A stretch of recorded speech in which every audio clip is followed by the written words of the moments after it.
White House in crisis. Let's go to the border. Warning. Excuse your kids from the room. Most Americans think of Vin Diesel when they hear Fast and Furious. Yet, another indicator that the media has utterly failed at being the guardian of the gate, and the White House is in crisis. Spanish TV station Univision launched their own investigation into Fast and Furious and found 57 guns that were used in a number of murders and kidnappings that were not included in the official congressional investigation. Usarlas, quedó de manifiesto que por lo menos un centenar de ellas fueron usadas en crímenes de toda índole. Hallamos 57 armas desconocidas por la investigación del Congreso de Estados Unidos. Why is that? I mean, not only why wasn't that part of a congressional investigation, but why did it take Univision to put together a report that connects the dots and gets to the truth? By the way, the 57 guns, that's nothing yet. Watch. Not a single one of our so-called major networks have bothered to really dig into this story. Univision News obtained Mexican documents that reveal on January 30th, 2010, a commando of at least 20 hitmen parked themselves outside of a birthday party of a high school and college student. After midnight, they broke into the one-story house and opened fire on nearly 60 teenagers inside the house. I don't know if you can really see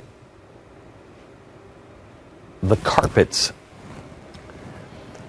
As they were being slaughtered in cold blood, lookouts outside the house gunned down a screaming neighbor, and several students tried to make a getaway.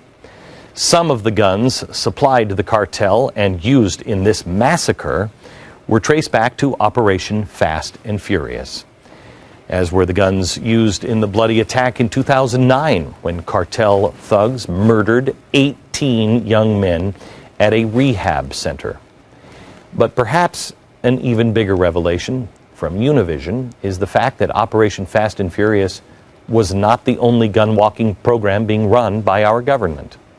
Univision reports now that an ATF field division in Florida repeatedly launched Operation Castaway, which sent weapons to criminals in Colombia, Honduras, Hugo Chavez, Venezuela.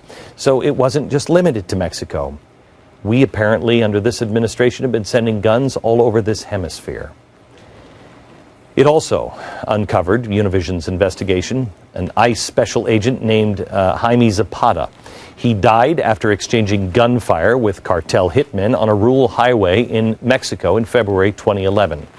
Univision reports the guns were not from Fast and Furious, but from a very similar operation. Not surprisingly, the Department of Justice has stonewalled any attempts by Senators Cornyn and Grassley to get any answers. I will tell you, America, if we do not change this course and change it rapidly, you will not see broadcasts like this or what you saw last week. We will not be able to bring you the news. If corruption can go unchecked at this level, this high of a level for this long, you will not see broadcasts like this in America done by reporters. They already are afraid. They're not afraid of anything but being uncool with their friends. When you start mixing in violence, either by the Muslim Brotherhood, their allies, or drug cartels, which, by the way, they are allies, as reported on this network, you don't have a chance of getting the truth. Will your children be safer 4 years from now if Barack Obama is reelected? Now, here's the other side of this. Mexicans are particularly unhappy about this operation and the lack of justice on the matter. Not because of the border agents that we've lost, but because of the wave of deadly violence that is left in the wake of Fast and Furious. Look, let's be honest, crappy enough, conditions exist in Mexico. The last thing they need are more guns in the hands of drug cartels given to them by our administration. That only means dead bodies to them. But here's where it gets really interesting. A Mexican lawyer is now preparing a lawsuit against the ATF, representing the families of victims of Fast and Furious. Perhaps Obama should rethink that $450 million that he wants to give to the Muslim Brotherhood in Egypt. Because $450 million, I'm guessing, is only going to be a small down payment on the amount demanded by Mexico. My gosh, I never thought of this. What a great way to take the America down a notch and redistribute her wealth to impoverished countries. Surely, that's just an unintended consequence and something that this administration would be totally against. If you think this story does not affect you because you don't live near the border, I want to show you something. Maybe you don't have a border agent in your life. Well, this is a map, and if you see those blinking lights there?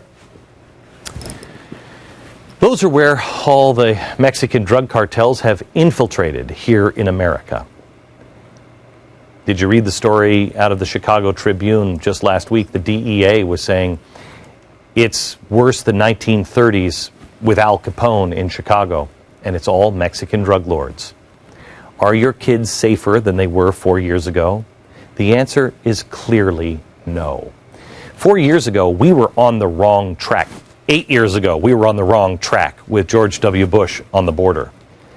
But let me tell you something. With Barack Obama, we are not even on a track.